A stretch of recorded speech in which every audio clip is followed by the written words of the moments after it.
Hello guys, welcome back to the channel. आज हम देखने वाले हैं इंजीनियरिंग केमिस्ट्री के यूनिट वन में हम क्या टॉपिक कवर करेंगे। हम इसमें मोस्ट इंपॉर्टेंट टॉपिक्स के क्वेश्चन को कवर करेंगे। क्वेश्चन कौन से कवर करेंगे? जो हमारे पीवाईक्यूज में आ चुके हैं, यानी एकेटीव में पूछे जा चुके हैं। 3 से 4 साल में एकेटीव में जिस भी टॉपिक से इंपॉर्टेंट टॉपिक से क्वेश्चन पूछे जा चुके हैं, हम इस वीडियो में उन क्वेश्चन को डिस्कस करेंगे, जिससे आपके क्या हो जाएगा, यूनिट 1 भी कंप्लीट हो जाएगी, यूनिट 1 का रिवीजन भी हो जाएगा और आपके इंपॉर्टेंट क्वेश्चंस भी हो जाएंगे और आपकी पीवाईक्यू सॉल्यूशन भी आपका हो जाएगा। तो करते हैं वीडियो को स्टार्ट। बढ़ते हैं अपने पहले क्वेश्चन की तरफ, जो कि हमारे एकेटीव 22, 23 और 23, 24 में 10 नंबर में पूछा जा चुका है।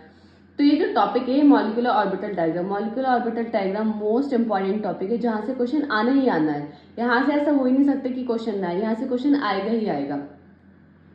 तो ये जो क्वेश्चन था, जो कि एकेटीव 22, 23, 23, 24 में आया था, तो उसको देख लेते हैं उन्होंने क्या क्या पूछा था। Draw molecular orbital diagram of O2 and NO, calculate their bond order and comment on their magnetic behaviour. आपको क्या बताना, मॉलिक्यूलर ऑर्बिटल डायग्राम बनाना है O2 का और NO का, और उनका जब मॉलिक्यूलर ऑर्बिटल डायग्राम बन जाएगा उसके बाद आपको क्या कैलकुलेट करना है, उनका बॉन्ड ऑर्डर, और आपको क्या बताना है, मैग्नेटिक बिहेवियर। मैग्नेटिक बिहेवियर यानी उनका पैरामैग्नेटिक है या डायमैग्नेटिक है। तो इसके सॉल्यूशन की तरफ बढ़ते हैं। तो हमारे क्या O2 यानी एक मॉलिक्यूल O है, O के 2 मॉलिक्यूल हैं, इसलिए क्या होता है O2।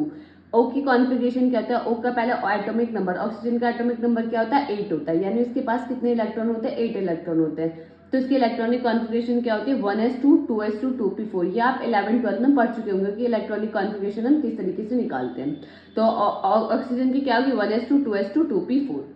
अब हम इसको क्या बनाना है, हमें एनर्जी लेवल डायग्राम। यहाँ जो हमारी रिप्रेजेंट होती है, हमारी एनर्जी रिप्रेजेंट करती है, और ये हमारे ऑर्बिटल्स होते हैं, जहाँ हम इलेक्ट्रॉन को किस तरीके से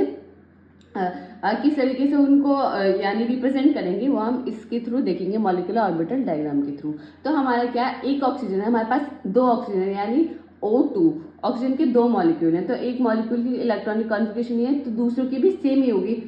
तो यानी हमें इन इलेक्ट्रॉन को क्या करना है, अब इसमें रिप्रेजेंट करना है। तो 1s2 2s2 2p4, 1s2 ये है, 2s2 ये है, 2p यहाँ होता है। यानी एनर्जी लेवल डायग्राम आप किस तरीके से करेंगे, पहला जो हमारा एनर्जी लेवल डायग्राम होता है, पहला होता है 1s, फिर 2s, देन 2p। 1s में इस तरीके से रिप्रेजेंट करते हैं, 2s में इस तरीके से रिप्रेजेंट करते हैं, 2p में इस तरीके से करते हैं। ये जो हमारा O2 है, इसमें क्या एनर्जी लेवल डायग्राम इस तरीके से होता है, यानी पहले हमारा आता है सिग्मा 2pz, फिर पाई 2px, देन पाई 2py, फिर पाई स्टार 2px, फिर पाई स्टार 2py, फिर सिग्मा स्टार 2pz। तो इस तरीके से इसमें एनर्जी लेवल डायग्राम इस तरीके से होता है। अब हमें इलेक्ट्रॉन को रिप्रेजेंट करना है। तो पहला क्या 1s में कितने इलेक्ट्रॉन है, हमारे पास 1s2 यानी 2 इलेक्ट्रॉन है।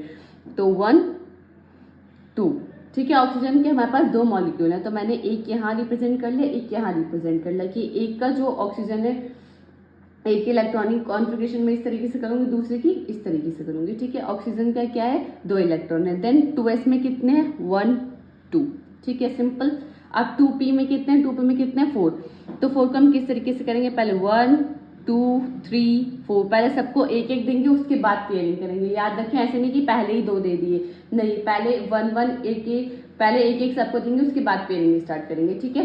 तो ये हमारे क्या एक ऑक्सीजन मॉलिक्यूल का होगा, लेकिन हमारे पास 2 है तो O2 तो सेम ही इसका होगा। तो O के पास कितने 1s में 2 इलेक्ट्रॉन, 2s में कितने हैं 2 इलेक्ट्रॉन, 2p में कितने 4 इलेक्ट्रॉन। तो 4 किस तरीके से करेंगे, पहले सबको एक एक देंगे, 1 2 3 4, ठीक है। आई होप इतना आपको क्लियर होगा, ये बिल्कुल सिंपल है। अब आपको क्या करना है, ये जो ऑर्बिटल्स है इनको किस तरीके से करना है, इसमें आएगा इन दोनों का सम, यानी हमारे पास 1s में टोटल इलेक्ट्रॉन कितने 4, तो 1 2 3 4, ठीक है। यहाँ पे आप देखोगे कितने इलेक्ट्रॉन है 2s में 4, तो 1 2 3 4। अब 2p में हमारे कितने, 2p में टोटल इलेक्ट्रॉन कितने 8, 4 इसके 4 इसके। तो उनको किस तरीके से करेंगे, पहले 1 2 3 नीचे वाले ऑर्बिटल में एक एक देंगे, फिर पेयरिंग करेंगे 1 2 3 4 5 6, फिर 7 और 8, ठीक है। इस तरीके से ये हमारा क्या बन गया, मॉलिक्यूलर ऑर्बिटल डायग्राम बन गया किसका, O2 का। अब इन्होंने क्या पूछा, इसका ही बॉन्ड ऑर्डर पूछा। बॉन्ड ऑर्डर का फॉर्मूला क्या है, bond order equal to 1/2 number of bonding minus number of anti bonding. Number of bonding electron जो हमारे ये होते हैं sigma 1s sigma 2s sigma 2pz pi 2px pi 2py, यानी जो स्टार से रिप्रेजेंट हम नहीं करते, आप एक तरीके से ये भी समझ सकते हैं। तो क्या होता है number of bonding electron, number of anti bonding electron को हम रिप्रेजेंट करते हैं हमेशा स्टार से, यानी pi star 1s pi star 2s sigma star 1s sigma star 2s pi star 2px pi star 2py sigma star 2pz। ये जो है ये सब हमारे क्या एंटी बॉन्डिंग, यानी जिनको हम स्टार से रिप्रेजेंट कर रहे हैं that is called anti bonding, and जो नॉर्मल है जिनको हम स्टार से नहीं कर रहे वो क्या है हमारे बॉन्डिंग इलेक्ट्रॉन। तो आप इस तरीके से भी इसको समझ सकते हैं, अगर आप इस तरीके से याद रखेंगे तो आपको दिक्कत नहीं होगी। तो मैंने नंबर ऑफ बॉन्डिंग और नंबर ऑफ एंटी बॉन्डिंग और नंबर ऑफ बॉन्डिंग इलेक्ट्रॉन आप कैलकुलेट कर सकते हैं कि कितने नंबर ऑफ बॉन्डिंग 1 2 3 4 5 6 7 8 9 10। तो नंबर ऑफ बॉन्डिंग इलेक्ट्रॉन कितने 10। एंटी बॉन्डिंग जो हमारी स्टार में 1 2 3 4 5 6 6, ठीक है।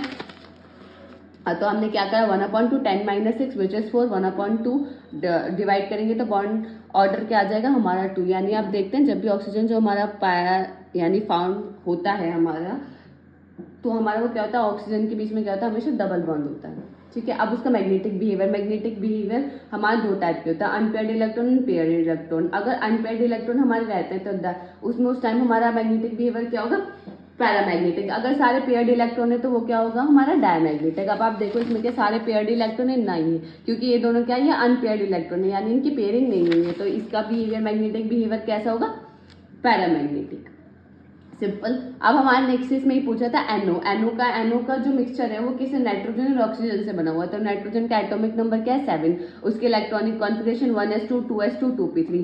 ऑक्सीजन का क्या 8 1s2 2s2 2p4 electronic configuration, simple. अब हम इसका क्या बनाएंगे मॉलिक्यूलर ऑर्बिटल डायग्राम बनाएंगे, सिंपल वही जैसे मैंने बनाया हुआ था। अब इसमें हम क्या करेंगे इलेक्ट्रॉन की फिलिंग करेंगे। तो इलेक्ट्रॉन हम किस तरीके से फिल करेंगे, यहाँ मैंने नाइट्रोजन के इलेक्ट्रॉन को फिल करूंगी, यहाँ मैं किससे करूंगी ऑक्सीजन की, ठीक है। अब उससे पहले आप नाइट्रोजन का एक बार अच्छे से देख लें कि हमारी इलेक्ट्रॉनिक कॉन्फिगरेशन किस तरीके से, यानी एस में कितने हैं पी में कितने हैं और सभी इलेक्ट्रॉन कितने हैं। तो अगर हम नाइट्रोजन में देखेंगे तो 1s2 2s2 2p3। तो 1s2 यानी एस में कितने हमारे 2 इलेक्ट्रॉन, पी में कितने हैं हमारे 3 इलेक्ट्रॉन। तो हमें सिर्फ उनको क्या करना है अब उनको रिप्रेजेंट करना है। तो अब यहाँ पहले हम किसका करें नाइट्रोजन का, याद रखिए पहले नाइट्रोजन के इलेक्ट्रॉन को हम फिलिंग कर रहे हैं। तो 1s2 यानी 2 इलेक्ट्रॉन, 2s में कितने हैं 2 इलेक्ट्रॉन, 2p में कितने 3 इलेक्ट्रॉन। तो 1 2 3 पेयरिंग अभी नहीं करेंगे। अब ऑक्सीजन की तरफ आएंगे तो ऑक्सीजन में कितने 1s में कितने हैं 2 इलेक्ट्रॉन 1 2, 2s में कितने हैं 2 इलेक्ट्रॉन 1 2, 2p में कितने हैं 4 1 2 3 देन उसके बाद 4, ठीक है। अब इनका कंबाइन करना है तो यहाँ कितने हैं 4, तो 1 2 3 4, सिंपल। फिर 1 2 3 4, ठीक है सिंपल। यहाँ कितने 1 2 3 4 5 6 7 देयर आर 7 इलेक्ट्रॉन। तो 1 2 3 4 5 6 एंड देन 7, पहले नीचे का यहाँ ये पूरे हैं, ठीक है। इस तरीके से हमारे क्या होगी हमने इलेक्ट्रॉन फिल कर दिए। तो आई होप ये आपको समझ आ गया होगा। अब इसमें भी बॉन्डिंग और एंटी बॉन्डिंग निकालेंगे। तो बॉन्डिंग 1 2 3 4 5 6 7 8 9 10 और एंटी बॉन्डिंग 1 2 3 4 5। तो 10 - 5 5/2 विच इज 2.5। तो बॉन्ड ऑर्डर हमारा इसके बीच में क्या है बॉन्ड ऑर्डर क्या है हमारा NO का 2.5। Magnetic behaviour paramagnetic in nature, paramagnetic in nature क्यों, क्योंकि यहाँ हमारा क्या अनपेयर्ड इलेक्ट्रॉन प्रेजेंट है। आई होप ये आपको समझ आ गया। मैंने काफ़ी इजी तरीके से यानी कोशिश की कि आपको अच्छे से समझ आ जाए। अब हमारा जो नेक्स्ट क्वेश्चन है जो कि हमारा ये भी काफी इंपॉर्टेंट क्वेश्चन है, जो कि हमारे EKT 22 से 23-24 में 10 नंबर में पूछा जा चुका था। तो क्वेश्चन है कि classify liquid crystal on the basis of temperature. आपको लिक्विड क्रिस्टल को क्लासीफाई करना था टेम्परेचर के बेस पे एंड गिव देयर एप्लीकेशंस, और उनके एप्लीकेशंस को डिस्क्राइब करना था इन वेरियस फील्ड। तो ये भी काफी इंपॉर्टेंट क्वेश्चन है। तो लिक्विड क्रिस्टल, जैसे लिक्विड क्रिस्टल आपने पहले भी काफी जगह सुना हुआ होगा कि लिक्विड क्रिस्टल, जैसे LCDs की हम फुल फॉर्म पूछ लेते हैं लिक्विड क्रिस्टल डिस्प्ले। तो यहाँ पे भी लिक्विड क्रिस्टल आ रहा है। तो एट द टाइम अगर हम अभी में देखें तो लिक्विड क्रिस्टल बहुत ज्यादा यूज कर रहे हैं, LCDs LEDs laptop mobiles tablet सब जगह हम यूज कर रहे हैं। तो लिक्विड क्रिस्टल बहुत वाइडली यूज हो रहा है इस टाइम पे आप देखेंगे तो। लेकिन आप ये सोचे कि इस टाइम हम ज्यादा यूज करें, क्या ये अभी रिसेंटली डिस्कवर हुआ नहीं। ये हमारा जो डिस्कवर हुआ था लिक्विड क्रिस्टल का कॉन्सेप्ट वो 1888 में हुआ था। ऑस्ट्रेलिया के साइंटिस्ट थे जिन्होंने इसको डिस्कवर किया था 1888 में। लेकिन लिक्विड क्रिस्टल है क्या? लिक्विड क्रिस्टल आप ऐसे भी समझ सकते हैं कि लिक्विड क्रिस्टल एक ऐसी प्रॉपर्टी है जिसके पास कुछ प्रॉपर्टीज तो सॉलिड की होती हैं और कुछ प्रॉपर्टीज उसके पास क्या होती है, लिक्विड की प्रॉपर्टीज होती है। यानी वो उसके पास, जैसे आप इसका वो देखोगे ना डेफिनेशन, तो जो मैंने लिखा हुआ है इसमें यही लिखा हुआ है, स्टेट ऑफ मैटर यानी मैटर की वो state which has the properties similar to crystalline solid as well as amorphous liquid is called liquid crystal। यानी वो स्टेट ऑफ मैटर की वो स्टेट जिसके पास कुछ प्रॉपर्टीज तो क्रिस्टलाइन सॉलिड की होती है और कुछ प्रॉपर्टीज अमॉर्फस लिक्विड की होती है, तो उसको हम क्या बोलते हैं, लिक्विड क्रिस्टल। आई होप ये आपको समझ आ गया। सिंपल आप ये समझ सकते हैं कि लिक्विड क्रिस्टल के पास क्या होती है, कुछ प्रॉपर्टीज सॉलिड्स की होती है, कुछ प्रॉपर्टीज लिक्विड की होती है। अब नेक्स्ट पॉइंट में मैंने क्या लिखा हुआ है, when a solid is heated it is first converted to hazy liquid which is further heated converted into transparent liquid। अगर कोई भी हमारा सॉलिड है, जैसे आप आइस को ले सकते हैं, अगर आप उसको सिर्फ स्टार्टिंग में कन्वर्ट करेंगे, स्टार्टिंग में हीट देंगे तो वो एक हेजी लिक्विड में, विस्कस में कन्वर्ट हो जाएगा, विस्कस लिक्विड में कन्वर्ट हो जाएगा। लेकिन जैसे आप उसको फर्दर हीट करेंगे, उसके बाद भी आप हीट करते रहेंगे तो क्या होगा, ट्रांसपेरेंट लिक्विड में कन्वर्ट हो जाएगा। अब हमारा जो नेक्स्ट पॉइंट है वो क्या है, liquid crystal can flow like a liquid but have some degree of order like a solid. कि जो लिक्विड क्रिस्टल होता है उसके पास वो लिक्विड की तरह फ्लो कर सकता है, ठीक है, और degree of order like a solid, उसके अंदर जो थोड़ा मतलब रेगुलर अरेंजमेंट होता है उसकी शेप का, वो किसकी तरह होता है, सॉलिड की तरह होता है। This means they can change shape like a liquid but maintain some structure. ये ऐसा हम बोल सकते हैं कि लिक्विड की तरह वो अपनी शेप को चेंज कर सकता है, लेकिन उसकी मेंटेन करता है अपने एक स्ट्रक्चर, उसका एक स्ट्रक्चर होता है, स्ट्रक्चर से बाहर नहीं जाता, उसका एक मेंटेन करता है अपने स्ट्रक्चर, लेकिन वो अपनी शेप को भी चेंज कर सकता है। जैसे मैंने आपको बताया ना कि उसके पास कुछ प्रॉपर्टीज तो सॉलिड की होती है, कुछ प्रॉपर्टीज लिक्विड की होती है। तो लिक्विड की प्रॉपर्टीज उसके अंदर ये होती है कि वो फ्लो करता है लिक्विड की तरह और अपनी शेप को भी चेंज कर सकता है, लेकिन उसका जो स्ट्रक्चर है, सॉलिड की प्रॉपर्टी क्या है उसके अंदर कि वो उसका जो स्ट्रक्चर है वो अपने स्ट्रक्चर को मेंटेन करता है, ऐसे नहीं कि कोई भी अपनी शेप में कन्वर्ट हो जाएगा, ठीक है। Liquid crystal are widely used in technologies, especially in display such as TV, computer, LCDs, LEDs, mobile, laptop. जैसे मैंने आपको बताया कि हम यहाँ लिक्विड क्रिस्टल का बहुत ज्यादा यूज करें इन टेक्नोलॉजीज में, ठीक है। अब लिक्विड क्रिस्टल के types, there are many type of liquid crystal. Thermotropic, thermo means temperature, यानी टेम्परेचर से रिलेटेड जो भी हमारे लिक्विड क्रिस्टल्स होते हैं वो हम थर्मोट्रॉपिक में पढ़ेंगे।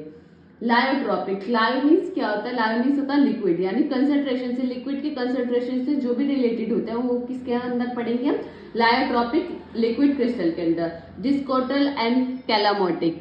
एंड नेक्स्ट है हमारा फोर्थ है मेटालोट्रॉपिक लिक्विड क्रिस्टल। ये हमारे 4 टाइप के लिक्विड क्रिस्टल होता है, लेकिन हम मेनली किस पे फोकस करेंगे, थर्मोट्रॉपिक, क्योंकि हमारे क्वेश्चन में ज्यादातर टेम्परेचर से रिलेटेड यानी थर्मोट्रॉपिक के बारे में बात की है। अब thermotropic, there are 3 type of thermotropic, nematic, smectic and cholesteric liquid crystals. ये थर्मोट्रॉपिक के 3 टाइप्स होते हैं। ये डायग्राम मोस्ट इंपॉर्टेंट है क्योंकि आपको पता है थ्योरेटिकल क्वेश्चन आएगा, तो थ्योरेटिकल क्वेश्चन में वो इतना आपको पढ़ेगा नहीं कि आपने क्या क्या लिखा है, सिर्फ वो क्या देखेगा, आपका डायग्राम देखेगा, आपने जो भी कुछ हाईलाइट किया हुआ है वो देखेगा, तो डायग्राम मोस्ट इंपॉर्टेंट है, तो ये डायग्राम आपको जरूर बना के आने। फर्स्ट क्या है, निमेटिक लिक्विड क्रिस्टल। निमेटिक जो वर्ड है उसका मतलब है थ्रेड, यानी थ्रेड की तरह। इसी तरीके से जो निमेटिक लिक्विड क्रिस्टल होता है वो भी थ्रेड की तरह ही होता है। अब इसका पहला पॉइंट क्या है, the molecules in nematic liquid crystal are oriented in the same general direction but do not form distinct layer. जैसे आप डायग्राम में देखोगे ना कि निमेटिक लिक्विड क्रिस्टल जो है उसमें हमने क्या बताया कि इसके अंदर, ठीक है, जो इसके मॉलिक्यूल्स होते हैं ना वो ओरिएंटेड होते हैं सेम डायरेक्शन में, यानी देखो आप देख रहे हो आप टॉप से डाउन जा रहा है, तो सारे जो हमारे मॉलिक्यूल्स है वो टॉप से डाउन जा रहे हैं, लेकिन हम इन्हें सेपरेट नहीं कर सकते कि डिस्टिंक्ट लेयर है कि ये लेयर 1 है, ये लेयर 2 है, ये लेयर 3 है, इस तरीके से हम इसे डिस्टिंक्ट नहीं कर सकते। सिर्फ इसमें क्या होता है, जो भी मॉलिक्यूल्स होते हैं उनके अंदर क्या होता है, एक सेम जनरल डायरेक्शन होती है, जैसे कि इस डायग्राम से आप देख सकते हैं। They are fluid and can easily flow like a liquid. ये फ्लूइड की तरह होते हैं यानी पानी की तरह होते हैं, जो कि जैसे पानी हमारा फ्लो करता है ना उसी तरीके से ये भी फ्लो कर सकते हैं। But their molecule oriented can be manipulated with electric और मैग्नेटिक फील्ड। जो उसका, लेकिन इसके जो मॉलिक्यूल का ओरिएंटेशन है उसको हम चेंज कर सकते हैं। किस तरीके से चेंज कर सकते हैं, इलेक्ट्रिक और मैग्नेटिक फील्ड्स का यूज करके इसका ओरिएंटेशन को क्या कर सकते हैं, चेंज कर सकते हैं। Most commonly use in LCDs. हम इसका कहाँ यूज करते हैं, एलसीडीज में ज्यादातर यूज करते हैं। They have no positional oriented order. इसके पास क्या होता है, कोई भी पोजिशनल ऑर्डर नहीं होता। तो that all about pneumatic liquid crystal. आपको इसका डायग्राम देख के समझ आ रहा होगा कि जो भी इसके मॉलिक्यूल है वो क्या है, एक जनरल डायरेक्शन में अब टॉप टू डाउन है, लेकिन इसे हम क्या नहीं कर सकते, डिस्टिंक्ट लेयर में कन्वर्ट नहीं कर सकते। ठीक है, नेक्स्ट है हमारा symmetric liquid crystal. Symmetric liquid crystals होता क्या है, इसका मतलब होता है, जो वर्ड है सिमेट्रिक, इसका मतलब होता है स्लिपरी। जैसे सोप होता है ना, ये जस्ट लाइक अ सोप होता है, जैसे स्लिपरी हमारी सोप होती है ना, इसी तरीके से ये सिमेट्रिक लिक्विड क्रिस्टल होता है। तो ये होता क्या है, molecule in symmetric liquid crystals are arrange in layer. जो भी इसके मॉलिक्यूल्स होता है हम उसे किस में अरेंज करते हैं, लेयर में अरेंज करते हैं, which provide more order than nematic crystal. Nematic crystal में हम क्या, कोई भी हमारी लेयर नहीं होते, लेकिन इसमें क्या होते हैं, इसमें लेयर्स होती हैं। जो हमारा सिमेट्रिक लिक्विड क्रिस्टल होता है वो दो टाइप के होता है, symmetric A and symmetric B. ये हमारे दो टाइप के होते हैं। ठीक है, अब हम इसके बारे में और पढ़ेंगे कि होता क्या है। They are specially display technologies, ये हमारे स्पेशली कहाँ यूज होते हैं, डिस्प्ले टेक्नोलॉजीज में हम इसका ज्यादातर यूज करते हैं। ठीक है, नेक्स्ट है they have positional as well as orientational order. इसके पास दोनों ऑर्डर होते हैं, ओरिएंटेशनल ऑर्डर और पोजिशनल ऑर्डर दोनों होते हैं। यानी हम देखो, आप देख लो, हम इसे लेयर में भी डिवाइड कर सकते हैं, अप एंड डाउन डायरेक्शन भी इसकी चेंज कर सकते हैं। हम इसे लेयर में भी डिवीजन कर सकते हैं कि ये हमारी लेयर 1 है, ये लेयर 2 है, ये लेयर 3 है, ये लेयर 4 है। और आप देख रहे हो कि ये जो हमारा ये ना थर्मोट्रॉपिक की इसका ही टाइप है। थर्मोट्रॉपिक जैसे कि आप हीट दोगे, आप इसको हीट प्रोवाइड करोगे तो इसके आप डायरेक्शन भी चेंज कर सकते हो, इधर जा रहा है, इधर ओरिएंटेशन इसका चेंज कर सकते हो। और इसके पास क्या होता है, पोजिशनल ऑर्डर भी होता है, ओरिएंटेशनल ऑर्डर भी होता है। नेक्स्ट है हमारा थर्ड टाइप है कोलेस्ट्रिक और कार्बन निमेटिक लिक्विड क्रिस्टल। अब ये क्या होता है, कोलेस्ट्रिक मीन्स कार्बन, यानी जो भी हम इसमें पढ़ेंगे कि लिक्विड क्रिस्टल्स जो बने हुए होते हैं वो मेनली किससे बने होते हैं, कार्बन से बने हुए होते हैं। तो इसका फर्स्ट पॉइंट है, this liquid crystal have a helical structure with molecule arrangement in layer. इसके जो लिक्विड, ये ऐसा लिक्विड क्रिस्टल है जिसके पास क्या होता है, हेलिकल स्ट्रक्चर होता है मॉलिक्यूल्स का, जो कि लेयर में अरेंज होता है। that twist slightly from one layer to the next forming a spiral or helix। जैसे आप इसका डायग्राम देखोगे ना, इसके डायग्राम के बारे में बताया गया है कि जो इसका डायग्राम है वो किस तरीके से हेलिकल स्ट्रक्चर है, जिसमें मॉलिक्यूल्स हमारे अरेंज है और स्लाइटली ट्विस्ट हो रहे हैं, स्लाइटली क्या हो रहे हैं, ट्विस्ट हो रहे हैं एक लेयर से दूसरी लेयर में। ठीक है, और ये क्या फॉर्म कर रहे हैं कि स्पाइरल फॉर्म कर रहे हैं। तो वही मैंने इसके फर्स्ट पॉइंट में इसके स्ट्रक्चर के बारे में एक्सप्लेन किया है। Use in temperature sensitive paints, cosmetics and some display technologies. Mainly हम इसका कोलेस्ट्रिक लिक्विड क्रिस्टल का हम कहाँ यूज करते हैं, जहाँ हमारा टेम्परेचर सेंसिटिव होता है, या जहाँ हमें टेम्परेचर बहुत हमारा मेन रहता है कि अगर हमारा टेम्परेचर अगर हम हाई करेंगे तो वो बहुत ज़्यादा हार्मफुल हो जाएगा। थोड़ा बहुत टेम्परेचर का डिफरेंस भी हमारा बहुत ज़्यादा हमें प्रॉब्लम क्रिएट कर सकता है। तो उस टाइम हम किसका यूज करेंगे, कोलेस्ट्रिक लिक्विड क्रिस्टल का। जैसे कि हमारा कॉस्मेटिक्स का सामान होता है, कॉस्मेटिक जो भी होता है उससे रिलेटेड, कॉस्मेटिक्स में जो भी आता है वो उसमें कौन सा लिक्विड क्रिस्टल हम यूज करते हैं, कोलेस्ट्रिक लिक्विड क्रिस्टल का हम यूज करते हैं। और ये बहुत सारी डिस्प्ले टेक्नोलॉजीज में भी यूज होता है जहाँ टेम्परेचर सेंसिटिव होती है। They are arrange in layer, जो भी हमारा, जैसे कि आप इसका डायग्राम देखोगे तो हमें किस में अरेंज है, एक लेयर में अरेंज्ड है। They have no positional order, no orientational order. इसके पास ना ही पोजिशनल ऑर्डर ना ही ओरिएंटेशनल ऑर्डर है। They have different orientation in each direction. आप इसका डायग्राम देखोगे ना तो लेयर 1, लेयर 2, लेयर 3 में तीनों में देखो आप मॉलिक्यूल्स का ओरिएंटेशन किस तरीके से, इसमें टॉप टू डाउन है, इसमें लेफ्ट टू राइट है, इसमें राइट टू लेफ्ट है, बॉटम टू टॉप है। तो हर लेयर में क्या है, मॉलिक्यूल्स का ओरिएंटेशन डिफरेंट है। तो यही इसमें सब बताया गया। आई होप ये आपको समझ आ गया होगा। नेक्स्ट है हमारा डिस्कोटिक लिक्विड क्रिस्टल। ये हमारा क्या होता है, molecules in discotic liquid crystal are disc shaped and stack. ये किस तरीके से होता है, डिस्कोटिक यानी डिस्क शेप में होते हैं। जो भी इसके मॉलिक्यूल्स होते हैं ना, ये डिस्क शेप में होते हैं। They have a unique ability to conduct electricity. जो हमारा डिस्कोटिक लिक्विड क्रिस्टल होता है, इनके पास एक यूनिक एबिलिटी होती है कि इलेक्ट्रिसिटी को क्या कर सकते हैं, कंडक्ट कर सकते हैं। Use in organic semiconductor electronic device. ये हमारा कहाँ यूज होता है, mainly semiconductors and electronic devices में हम इनका यूज करते हैं।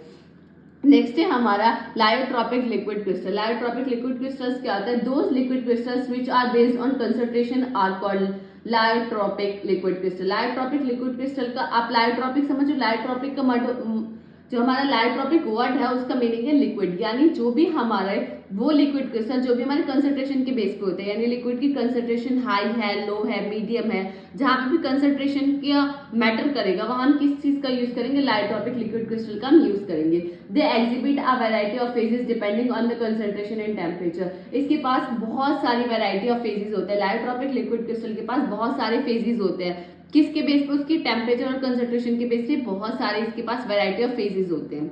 फाउंड इन डिटर्जेंट सोप, जो डिटर्जेंट और सोप होती है ना वहां हमारा क्या फाउंड हुआ है, लायोट्रॉपिक। लायोट्रॉपिक लिक्विड क्रिस्टल आप ये भी बता सकते हैं कि लायोट्रॉपिक लिक्विड क्रिस्टल का हम यूज करते हैं डिटर्जेंट एंड सोप वगैरह में। आप देखोगे ना सोप, जो भी आपके घर में जो सोप होती है, डिटर्जेंट्स होते हैं, तो उसमें हम क्या यूज करते हैं, lyotropic liquid crystal. I hope ये आपको क्लियर होगा।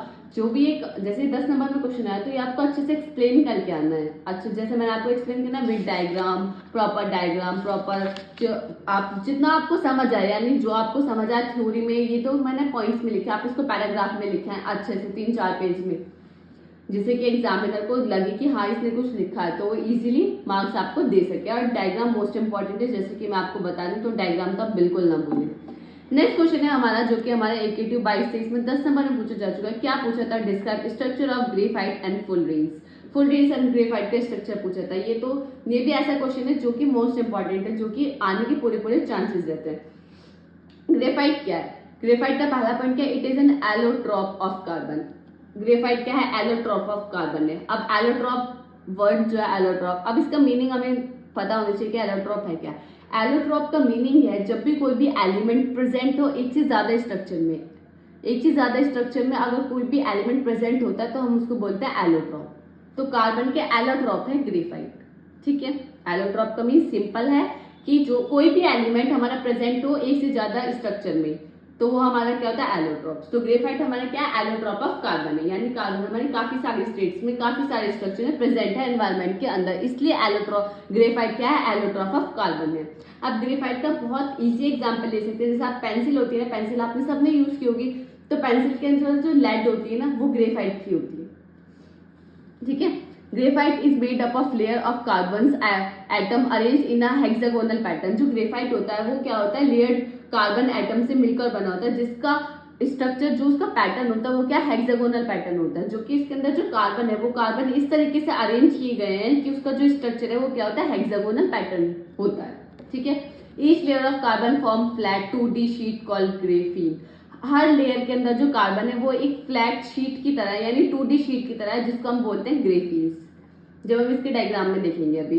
It has 2D layer like structure which is called sandwich like structure. जो हमारे ग्रेफाइट है ना, ग्रेफाइट के सैंडविच लाइक स्ट्रक्चर, यानी जैसे आप सैंडविच में देखते हो ऊपर एक ब्रेड रखते हैं, नीचे में ब्रेड रखते हैं, इसी तरीके से ऊपर एक ग्रेफाइट की लेयर होती है, नीचे ग्रेफाइट की लेयर होती है, बीच में हमारे क्या वीक वंडरवॉल फोर्सेज होती है बीच में, कार्बन मॉलिक्यूल्स के बीच में। In graphite each carbon atom has sp2 hybridize. अब जो हर कार्बन एटम, हमने क्या बोला कि ग्रेफाइट क्या है, बहुत सारे कार्बन एटम्स का अरेंजमेंट है, तो जो भी हर एक कार्बन एटम, जो भी बहुत सारे कार्बन है उनको क्या हाइब्रिडाइजेशन है, हाइब्रिडाइजेशन क्या है, sp2 हाइब्रिडाइज है हर carbon. Each layer in each carbon is bonded to 3 others carbon through strong covalent bond. एक कार्बन, जो भी हमारा ग्रेफाइट का जो स्ट्रक्चर है, एक कार्बन 3 अपने नेबरिंग कार्बन से क्या रहता है, अटैच रहता है, बॉन्डेड रहता है। कौन से बॉन्ड से, कोवेलेंट बॉन्ड से। कोवेलेंट बॉन्ड आपको पता होगी, कोवेलेंट बॉन्ड हमारे एक स्ट्रॉन्ग बॉन्ड होता है। तो जो हमारे एक कार्बन एटम है, हर लेयर के अंदर एक कार्बन एटम अपने 3 कार्बन एटम से बॉन्डेड होता है through covalent bond. The CC bond length in 0.34 nanometer. जो हमारी कार्बन कार्बन के बीच की जो बॉन्ड लेंथ होती है वो क्या होती है, 0.34 नैनोमीटर होती है। ये हमारा क्या है, ग्रेफाइट का डायग्राम है। तो ग्रेफाइट के डायग्राम में आप देख रहे हो, ये जो कार्बन है ये इस तरीके से अरेंज है कि हमारे क्या बना रही है, कि हेक्सागोनल पैटर्न बना रही है, हेक्सागोनल पैटर्न सही है हमारे सब। और हमने नेक्स्ट पॉइंट में हमने क्या पढ़ा था, कि हमने क्या बोला कि ग्रेफाइट हमारा क्या एक सैंडविच लाइक स्ट्रक्चर है। सैंडविच लाइक स्ट्रक्चर आपको दिख रहा होगा कि ये आप समझ सकते हो, जैसे सैंडविच एक अपर लेयर होती है, एक लोअर लेयर होती है, इस तरीके से ये अपर लेयर है, ये लोअर लेयर है, बीच में क्या है, इनके कार्बन कार्बन के बीच में एक वीक वंडरवॉल फोर्स होती है। और इनके कार्बन से कार्बन मैंने CC लेंथ बताई थी आपको, क्या होती है 0.34 नैनोमीटर, वही है।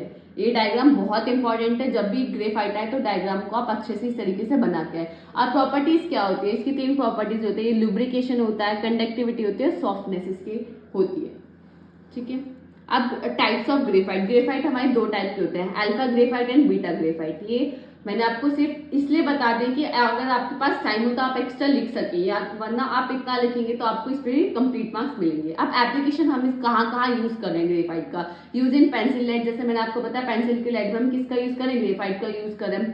For making electrode in dry cells and batteries, dry cells और बैटरीज में जो भी हमारे इलेक्ट्रोड बनते हैं ना, तो भी किसके थ्रू बनते हैं, हम किसका यूज करके बनते हैं, ग्रेफाइट का यूज करके हम क्या बनाते हैं, इलेक्ट्रोड बनाते हैं। नेक्स्ट है हमारा फुलरीन्स। अब फुलरीन्स है क्या, it is also an allotrope of carbon, ये भी हमारा क्या एलोट्रॉप ऑफ कार्बन ही है। It was discover by H कोटो एंड आर ई सैमलरी इन 1985। इसको ये दो साइंटिस्ट थे, इन्होंने डिस्कवर किया कब, 1985 में। Fullerene are molecule made entire of carbon, fullerene जो है वो हमारा पूरा एंटायरली किससे बना हुआ है, कार्बन से बना हुआ है। With a shape resembling a hollow sphere, ये किस तरीके की शेप में, होलो स्फीयर की शेप में। होलो स्फीयर आप समझ सकते हैं, जैसे आप बॉल होती है ना, क्रिकेट की जो बॉल होती है वो होलो स्फीयर में इस तरीके से इसकी शेप होती है। The most famous fullerene is bucky ball which look like a soccer ball. जो हमारा जो सबसे फेमस फुलरीन है वो क्या है, बकी बॉल, जो कि हमारे किस तरीके से दिखता है, जो हमारी सॉकर बॉल होती है ना, उसी तरीके से ये हमारा दिखता है। In the structure of fullerene each carbon is sp2 hybridize. आपने ग्रेफाइट में भी देखा कि जो भी कार्बन की हाइब्रिडाइजेशन थी उसमें भी क्या थी, sp2, और फुलरीन में भी क्या sp2 हाइब्रिडाइज है। In buckyball 60 carbon atoms are arrange in a pattern of hexagonal and pentagonal. जो हमने ग्रेफाइट में देखा था, जो हमारे कार्बन थे वो किस तरीके से अरेंज थे कि हेक्सागोनल में, लेकिन जो बकीबॉल है इसके अंदर 60 कार्बन है और 60 कार्बन इस तरीके से अरेंज है, कुछ तो हेक्सागोनल में और कुछ पेंटागोनल में। अब टाइप्स इसके C60, C70, C76, C84 and carbon nano tubes, ये क्या है, फुलरीन के टाइप्स हैं। It is represented by C60, 20 hexagon and 12 pentagons। जो हम बोल रहे हैं कि बकी बॉल जो हमारा फुलरीन है उसके अंदर 60 कार्बन है, 60 कार्बन किस तरीके से, 20 तो हेक्सागोनल्स हैं और हमारे पास 12 पेंटागोन्स हैं। ठीक है, अब देखो, अब ये थोड़ा डायग्राम मैंने मतलब इतना अच्छे से नहीं बन पाया, इसमें कुछ पेंटागोनल्स हैं कुछ हेक्सागोनल्स हैं, उनके अरेंज से ही इस तरीके का कुछ डायग्राम बनता है जिसको हम बोलते हैं फुलरीन। मोस्ट फेमस फुलरीन है हमारा बकी बॉल। ठीक है, अब इसकी प्रॉपर्टीज क्या है, स्टेबिलिटी। अब आप देखो इसके अंदर बहुत ज्यादा स्टेबिलिटी क्यों होगी, क्योंकि इसके अंदर जो इलेक्ट्रॉन जो कार्बन है वो क्या है, इससे बहुत क्लोजली अरेंज है, यानी ड्यू टू क्लोजर स्ट्रक्चर इसके जो कार्बन है वो बहुत ज्यादा क्लोजली अटैच्ड है, तो उनकी स्टेबिलिटी क्या होगी, हाई होगी। कंडक्टिविटी की इलेक्ट्रिसिटी को कंडक्ट कर सकते हैं। सॉलिबिलिटी, डिसॉलिबिलिटी यानी डिजोल्व हो सकते हैं, वो हमारे किसी ऑर्गेनिक सॉल्वेंट के अंदर ही डिजोल्व हो सकता है। तो ये हमारा फुलरीन, अच्छे से इसका डायग्राम आप एक बार देख लें, थोड़ा मुझसे मतलब इतना अच्छे से नहीं बन पाया तो एक बार आप नेट पे सर्च करके अच्छे से इसका डायग्राम की प्रैक्टिस करें। अब इसके एप्लीकेशंस क्या है, हम कहाँ कहाँ यूज करते हैं, material science, electronics, medicine, drugs वगैरह में, नैनो टेक्नोलॉजीज, तो इन सब जगह हम किसका यूज करते हैं, फुलरीन का यूज करते हैं। फुलरीन और ग्रेफाइट, ये भी बहुत ही ज्यादा मोस्ट इंपॉर्टेंट टॉपिक है। अगर आपको इस यूनिट से करने हैं तो आप ये 3-4 टॉपिक कर लें, आपके यूनिट मतलब आप 3-4 टॉपिक कर लोगे ना तो आपको इसमें से 2 से 3 टॉपिक बिल्कुल सेम टू सेम आपके एग्जाम में मिल जाएंगे। ग्रेफाइट और फुलरीन भी आपको अच्छे से करना है, जितना मैंने आपको बताया विद डायग्राम, प्रॉपर्टीज, एप्लीकेशंस और जो इनके मेन पॉइंट्स आप इनको भी याद कर लेंगे, आपको पूरे अच्छे मार्क्स मिलेंगे। अगर 7 मार्क्स का रहे हैं तो 7 में से आपको इजीली 7 में से 6 आराम से मिल जाएंगे। नेक्स्ट क्वेश्चन हमारा क्या है, जो हमारे AQ 2023-24 में पूछा गया था, green synthesis method of paracetamol. आपको ग्रीन सिंथेसिस मेथड बताना था पैरासीटामोल का, ये कुछ रिएक्शंस वगैरह आपको करके दिखानी थी। तो है क्या, it is an antipyretic drug, it is use to reduce the body temperature. Basically paracetamol बहुत कॉमन टैबलेट है जो हम यूज करते हैं, जो हम मेनली लेते हैं, कब लेते हैं, जब हमें फीवर होता है, यानी जब हमारी बॉडी का टेम्परेचर हाई होता है तो हम पैरासीटामोल टैबलेट लेते हैं, जिससे हमारा क्या होता है, बॉडी का टेम्परेचर क्या होता है, रिड्यूस हो जाता है। तो वही इसमें बताइए कि पैरासीटामोल का हम इसलिए यूज करते हैं। ये हमारा क्या है, पैरासीटामोल का स्ट्रक्चर है, जिसमें बेंजीन के ऊपर OH, नीचे क्या है NH डबल बॉन्ड OCH है, जिसको हम बोलते हैं पैरासीटामोल और एसिटोअमीनोफेन। ठीक है, ये हमारा पैरासीटामोल, ये आपको याद ही करना पड़ेगा कि पैरासीटामोल का जो मॉलिक्यूलर स्ट्रक्चर है वो ये है। अब इन्होंने क्या पूछा, ग्रीन सिंथेसिस मेथड पूछा था। एक तो हमारा जनरल मेथड होता है, एक हमारा क्या होता है ग्रीन सिंथेसिस मेथड, जो इन्होंने पूछा था। तो आपको जब नोट्स मिलेंगे तो आपको ये दोनों जनरल मेथड भी मिलेगा और ग्रीन सिंथेसिस मेथड भी मिलेगा, लेकिन बेसिकली हमारा ग्रीन सिंथेसिस पूछा था तो हम वही डिस्कस करेंगे। तो जो हमारा स्टेप 1 है, सबसे पहले आपको क्या याद करना है, पैरासीटामोल का मॉलिक्यूलर डायग्राम क्या होता है। मॉलिक्यूलर डायग्राम के बाद आपको ये 3 स्टेप्स याद करने हैं, 3 स्टेप्स हैं। पहले हम क्या करेंगे, एसिटाइलेशन करेंगे फिनॉल का, क्योंकि हमारे पास क्या सबसे पहले फिनॉल क्या होता है, बेंजीन के ऊपर OH होता है तो हम उसको क्या बोलते हैं, फिनॉल। तो फिनॉल का हम एसिटाइलेशन करेंगे, जिससे हमें क्या मिलेगा, पैरासीटोफिनॉल, क्योंकि ये हमारा क्या पैरा पोजिशन पे आ रहा है, इसलिए हम इसको क्या बोल रहे हैं, पैरासीटोफिनॉल। ये हम पैरा क्यों यूज करते हैं, क्योंकि पैरा की जो स्टेबिलिटी होती है वो थोड़ी ज्यादा होती है, ठीक है। ये क्या एसिड एनहाइड्राइड, फिनॉल की एसिड एनहाइड्राइड के साथ हम रिएक्शन करेंगे तो हमें क्या मिलेगा, पैरासीटोफिनॉल मिलेगा, CH3COH हमें मिलेगा। तो हम फिर पैरासीटोफिनॉल का यूज कर हम क्या करेंगे, नेक्स्ट स्टेप में पहले हम क्या करेंगे, स्टेप 1 एसिटाइलेशन करेंगे फिनॉल का। स्टेप 1 आप याद रखें, ये आपको याद ही करना पड़ेगा, आपको प्रैक्टिस करनी ही पड़ेगी, तभी आपको ये रिएक्शंस याद होंगे। जैसे आपने ऑर्गेनिक याद की होगी ना 12th में, इसी तरीके से आपको यहाँ ये याद करनी ही पड़ेगी। अब हमारा जो नेक्स्ट स्टेप है उसमें हम क्या करेंगे, रिडक्शन करेंगे पैरासीटोफिनॉल का विद NH2OH। तो हमारा पैरासीटोफिनॉल, फिर हमारा क्या NH2OH, तो यहाँ से हमारा क्या निकलेगा, बाय प्रोडक्ट H2O हमारा क्या हो जाएगा, एलिमिनेट हो जाएगा, जिससे हमें क्या मिलेगा, कीटोहाइड्रोक्सिन मिलेगा। ऑफ पैरासीटोफिनॉल का हमें क्या मिलेगा, कीटोहाइड्रोक्सिन, ठीक है। ये थोड़ा आपको मतलब याद करना ही पड़ेगा। हम स्टेप 3 में क्या करेंगे, बैकमैन रीअरेंजमेंट, जो कि हमें पता होना चाहिए कि हमें इसमें क्या यूज करना है। तो हम इसमें क्या करेंगे, जो हमें बाय प्रोडक्ट मिला है कीटोहाइड्रोक्सिन ऑफ पैरासीटोफिनॉल का, उसकी रिएक्शन कराएंगे CH3COH के साथ, जिसके बाद हमें फाइनली क्या मिलेगा, हमें पैरासीटामोल मिल जाएगा। ये हमारे 3 स्टेप्स हैं जो कि आपको याद करनी ही पड़ेंगे, आपको प्रैक्टिस करनी ही पड़ेगी, तभी आपको पता चलेगा। सिर्फ आपको क्या याद रखना है, पहले हमें एसिटाइलेशन कराना है, उसके बाद हमें क्या कराना है, रिडक्शन कराना है पैरासीटोफिनॉल का, फिर उसके बाद हमें क्या कराना है, बैकमैन रीअरेंजमेंट कराना है। ये हमारे 3 स्टेप में हमें क्या मिलता है, हमारा पैरासीटामोल हमें बाय प्रोडक्ट में मिलता है। तो आई होप ये आपको समझ आ गया होगा। 10 नंबर में यही पूछा था आपको कि आपको ये बताना था, इसके 3 स्टेप्स आपको अच्छे से बताने थे। तो आई होप ये आपको समझ आ गया होगा। अब इसमें सिर्फ आपको ये 3 स्टेप्स याद करना है, इनकी प्रैक्टिस करनी है, जिसकी वजह से आपको क्या हो जाएगा, ये अच्छे से आपको प्रैक्टिस में आ जाएंगे। उसके बाद आपको ये समझ भी आ जाएंगे और आपको याद भी हो जाएंगे। तो यहाँ हमारे सारे इंपॉर्टेंट टॉपिक्स कवर होते हैं विद PYQ सॉल्यूशन। तो अगर आपको कोई भी डाउट है, आप कमेंट सेक्शन में मुझे बता सकते हैं। ये वीडियो आपको कैसी लगी हो कमेंट सेक्शन में जरूर बताना। और अगर आपको ये नोट्स चाहिए तो आप ज्वाइन कर सकते हैं हमारा टेलीग्राम चैनल, जिसका लिंक आपको डिस्क्रिप्शन में मिल जाएगा, जहां से आप जाकर हमारे नोट्स को बाय कर सकते हैं। अगर आपको ये वीडियो अच्छी लगी तो लाइक कमेंट शेयर करना ना भूलें। Thank you for watching this video. मिलता है किसी अगली वीडियो में।